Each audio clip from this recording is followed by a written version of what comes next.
buenas tardes, amigos de Hecho en Oaxaca Televisión. El día de hoy nos honra con su presencia el doctor Francisco Martínez Sánchez. Él es licenciado y maestro en Derecho Fiscal por parte de la Universidad Regional del Sureste. Tiene estudios de Derecho Constitucional y Derecho Comparado en la Escuela Judicial de Madrid, España. Ha sido magistrado del Tribunal Superior de Justicia del Estado de Oaxaca.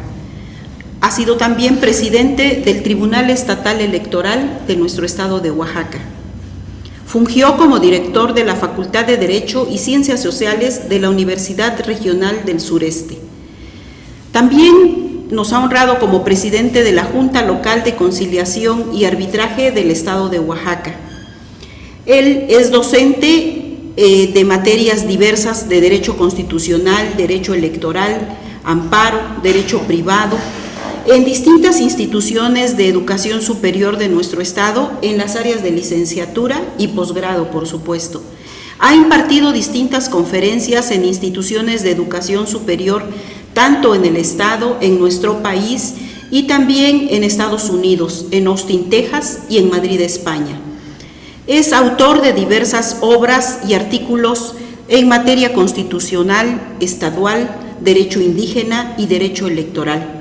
Actualmente, él es asesor jurídico profesional independiente y se sigue dedicando a la academia en las instituciones de educación superior en nuestro estado de Oaxaca.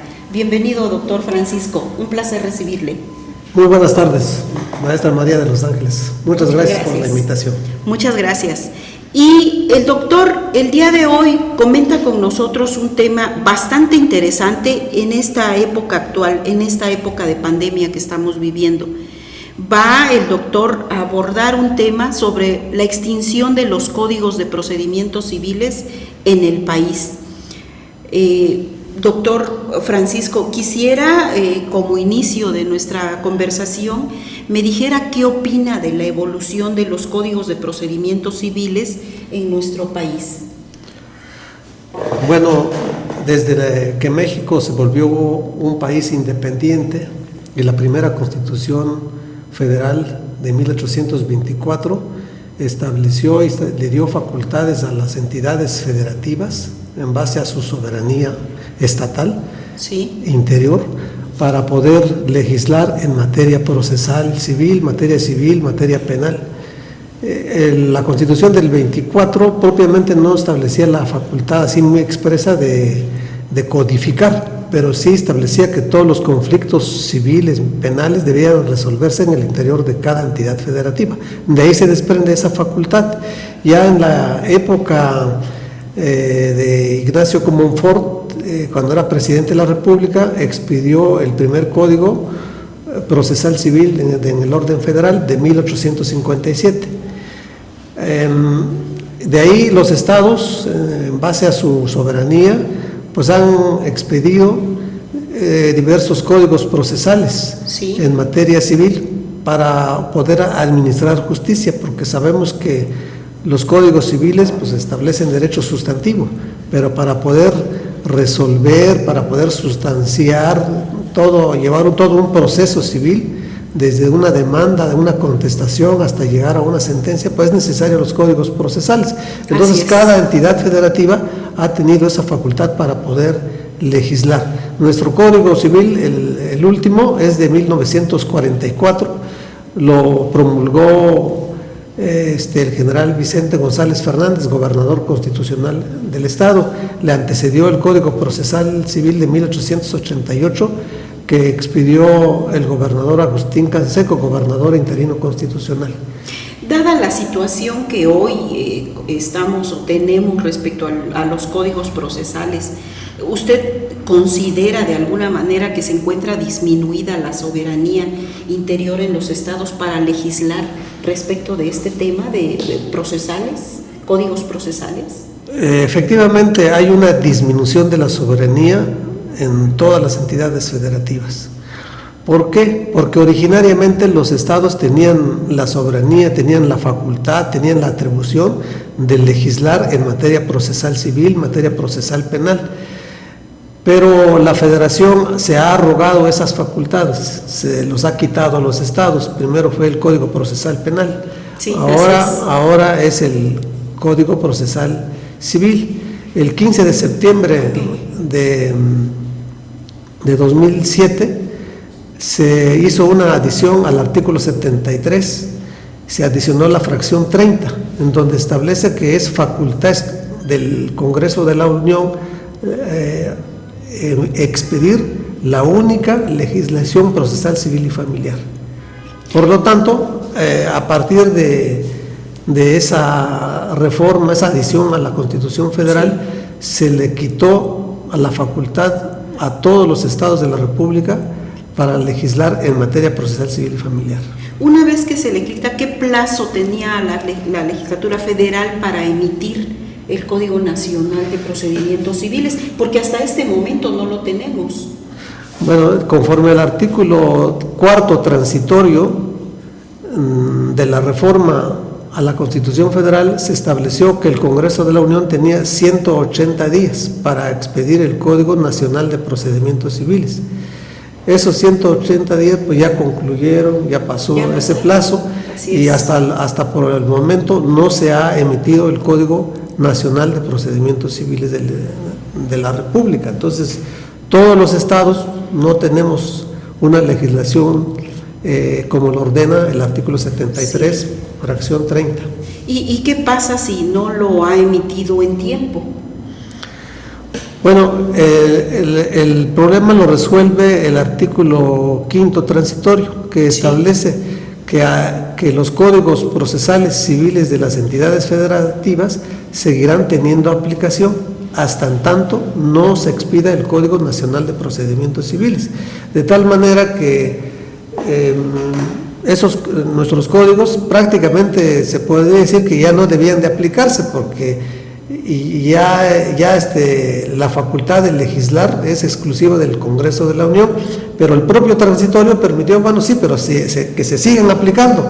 ¿Hasta cuándo? Hasta que se expida el Código Nacional de Procedimientos Civiles. Entonces, por esa razón, los estados siguen aplicando sus códigos procesales civiles. Esto indica claramente, entonces, de acuerdo a lo que usted nos señala, doctor, que los códigos de procedimientos civiles pueden o no pueden ser, para que quede claro para nuestro público, pueden o no pueden ser reformados o adicionados por los estados. ¿Tienen o ya no tienen esa facultad?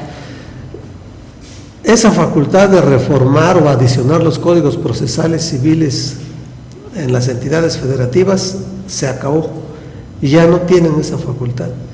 Y esto se hace patente en una sentencia que dictó el Pleno de la Suprema Corte de Justicia de la Nación con motivo de una acción de inconstitucionalidad, que es el 58/2017, 2018, que promovió la Comisión Nacional de Derechos Humanos en contra de la legislatura del estado de Aguascalientes, que había reformado su Código Procesal Civil.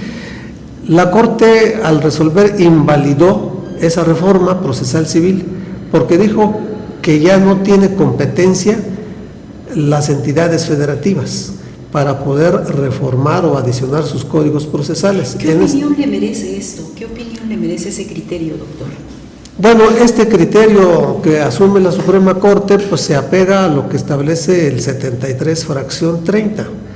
O sea, en ese sentido pues se podría considerar que constitucionalmente así debe de ser, que los estados ya no pueden legislar en materia procesal civil. Hasta ahí así está ordenado. Sin embargo, aquí advertimos un centralismo político que le arrebata a facultades a los estados para legislar en esta materia, y de esta forma pues entonces los estados quedan supeditados a la Constitución Federal, quedan supeditados a la voluntad política de la Federación, que cuando quiera va a emitir el Código Nacional. Puede ser que dure 2, 3 años, 5 años, 10 años, 100 años, no sabemos cuándo. O sea, porque no hay sanción. Claro, a nivel federal no tenemos la acción de omisión por omisión legislativa, como existe en varias entidades federativas, que cuando el legislativo no cumple con su obligación de legislar, se puede ocurrir a esa acción. En este caso, a nivel federal no tenemos esa acción, pero los particulares en determinado momento pueden promover el juicio de amparo en contra del Poder Legislativo Federal por no cumplir con la obligación de emitir el Código Nacional de Procedimientos Civiles. Pues como usted bien lo señala, ¿no? Pueden pasar días, años, y creo que ya estamos hablando de años, ¿no? Porque 1 o 2, pero finalmente ya son años. Y tal parece, como usted lo señala, que tenemos una agonía de los estados esperando que el federal baje ese Código de Procedimientos único, ¿no? al respecto. ¿Qué es lo que puede pasar si, como usted nos señaló hace un momento, ya hubo una resolución respecto del estado de Aguascalientes? ¿Qué puede pasar si en este momento algún estado, quiero decir, considerando, tratando de hacer lo propio y hacerlo mejor respecto a la situación que se vive ahorita, quisiera hacer reformas a sus códigos de procedimientos civiles? Bueno, si lo hicieran, estarían violando el artículo 73, fracción 30, porque la legislatura local estaría legislando en materia procesal civil, lo cual está impedido, porque el artículo 73, fracción 30, le da esa facultad exclusivamente al Congreso de la Unión. Ahora, pues si se diera esa violación constitucional y legislara y nadie impugnara, bueno, pues aparentemente no va a pasar nada, ¿no?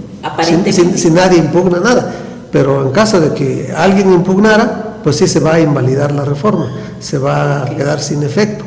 O en los casos cuando haya conflictos entre partes y se diera alguna reforma que se aplicara en la controversia, pues también puede dar margen a una cuestión de inconstitucionalidad.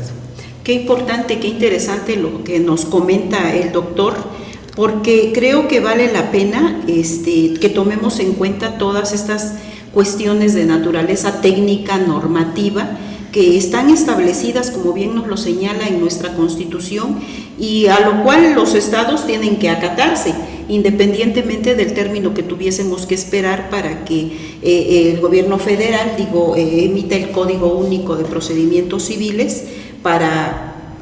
Mientras tanto pues los códigos de los estados seguirán estando como hasta este momento. Yo le haría una pregunta, doctor. Esta emergencia sanitaria que estamos viviendo del COVID-19, ¿cree usted que incida a tomar algunas medidas respecto de este tema para poder favorecer los procesos que se tienen? Es un tema muy delicado en materia de administración de justicia, y por ese centralismo que estamos padeciendo, pues los estados en todo el país están atados, no pueden hacer nada, a través de una legislación procesal no pueden hacer nada para poder tomar alguna medida pertinente para poder resolver muchos problemas que se están presentando. Entonces ahí es donde existe ya un problema muy delicado. Yo creo que pues administrativamente se puede tomar algunas medidas, pero limitadas, muy limitado, porque no se puede tocar el Código Procesal Civil, aunque da la apariencia, como yo le decía hace rato, da la apariencia que sí se puede reformar porque es un derecho local vigente, no es federal, es derecho local, y si está vigente, porque así lo dispone el régimen transitorio de la reforma constitucional, se puede pensar, suena lógico, bueno, sí cabe hacer una reforma, una adición. Sin embargo, la Corte ya fijó el precedente, la Corte ya dijo, no se puede, porque solamente puede legislar en materia procesal el Congreso de la Unión. Que no se ha metido el Código Nacional, no se ha metido, es otra cosa, pero las estados ya no pueden meterse ahí, solamente lo que pueden hacer es aplicar su código tal y como está, hasta que se expida el Código Nacional. ¿Con qué claridad nos ha planteado la situación que tenemos actualmente y que posiblemente pues lo dejamos solamente a consideración de quienes en estos momentos nos escuchan, nos oyen, ¿no? Como dice, se pueden emitir algunas cuestiones de orden administrativo, pero limitado. pero no se puede ir más allá de lo que no está normado, ¿no? Tal como pudiera ser tal vez el juicio en línea, que no lo tenemos establecido en nuestro Código Procesal Civil, y eso impide de alguna manera, pero pues no es tal vez no querer, ¿no? Es que no lo tenemos y no se puede legislar al respecto, ya que constitucionalmente esa facultad está conferida a la Federación para emitir ese código, y tendríamos que esperar tenerlo para poder actuar en consecuencia. Ha sido una conversación muy nutritiva, muy elocuente y muy clara en el sentido de cuestiones que estamos viviendo o que están viviendo los justiciables en este momento, y el por qué están suscitándose algunas situaciones de esta naturaleza. Doctor, con esa claridad que le favorece, me gustaría que despidiera nuestro programa agradeciéndole de antemano su visita, dándonos alguna opinión, sugerencia, y nos dijera en qué situación, en qué correo o teléfono, si alguna persona quisiera contactarlo para que usted, como su asesor jurídico profesional independiente, le auxiliara, pues pudiese hacerlo. Le agradecería. Bueno, primero quería destacar que resulta un poco incómodo que los estados ahora no pueden tomar medidas legislativas porque han perdido la facultad de legislar en materia procesal civil, sí, por el incremento de un centralismo que se está dando en el federalismo mexicano. Los estados federados tenían esas facultades muy amplias para poder hacer todo lo que fuera conveniente en su régimen interno. Sí. Por eso es que el artículo 124 de la Constitución establece que lo que no está concedido a la Federación se entiende reservado para los estados. Pues sin embargo parece que ahora le están quitando más facultades y más facultades a los estados, pero pues ha sido una política que de alguna manera está restando bastante soberanía, bastantes facultades a los estados, y cuando hay una emergencia como en este caso, pues no pueden hacer absolutamente nada. Pues ya no podemos ahí remediar nada, porque pues el tema político, sí, de que sí, las entidades federativas también participaron para la reforma, para esa adición al artículo 73 y dieron su anuencia para ir perdiendo facultades. Entonces ahí es donde tenemos que hacer conciencia, creo, los mexicanos, hasta dónde nos es conveniente seguir conservando facultades para no llegar a convertir a los estados en verdaderos departamentos, como aconteció en la época del centralismo, en que estuvo vigente la Constitución centralista de 1836. Creo que los estados deben de fortalecer su soberanía, deben de tener suficientes facultades y atribuciones, que eso no implica que haya una potestad absoluta, sino que sabemos que en este federalismo la soberanía se ejerce por los poderes de la federación, por los poderes de los estados en la medida de sus competencias, y hay manera de revisar sus determinaciones. O sea, tenemos el amparo, la acción de inconstitucionalidad, las controversias constitucionales, todo se puede arreglar, no puede haber un desconocimiento o una violación a la Constitución federal. En ese sentido, yo creo que ahora, si llegara a tardarse más la Federación y no emitiera el Código Procesal Civil, sí, yo creo que se puede recurrir al juicio de amparo con un interés legítimo para hacerlo, para obligar, coaccionar al Congreso de la Unión para que cumpla con su obligación, que ya está en el decreto que ordenó la adición de la fracción 30 del artículo 73 de la Constitución. Pues ahí está un tema que todos, creo, debemos reflexionar. Nos habló de la soberanía de nuestro Estado, nos habló de la situación de dependencia que podemos nosotros estar como mexicanos, pero como mexicanos que debemos ser estudiosos del tema y únicamente encaminar de manera adecuada, pacífica, constitucional, el camino que debe seguir nuestro Estado. El día de hoy hemos visto un tema bastante interesante que nos ocupa en estos momentos, y el cual con gran acierto y con gran claridad ha Francisco Martínez Sánchez. Le agradezco la visita para Hecho en Oaxaca Televisión. Esperamos en una nueva oportunidad contar con su valiosa intervención y, por supuesto, la participación de quienes hoy nos ven. Estoy cierta de que estarán muy complacidos de escuchar este tema del día de hoy. Pues Hecho en Oaxaca agradece a ustedes la posibilidad de habernos acompañado y los esperamos para nuestro próximo programa. Muy buenas tardes.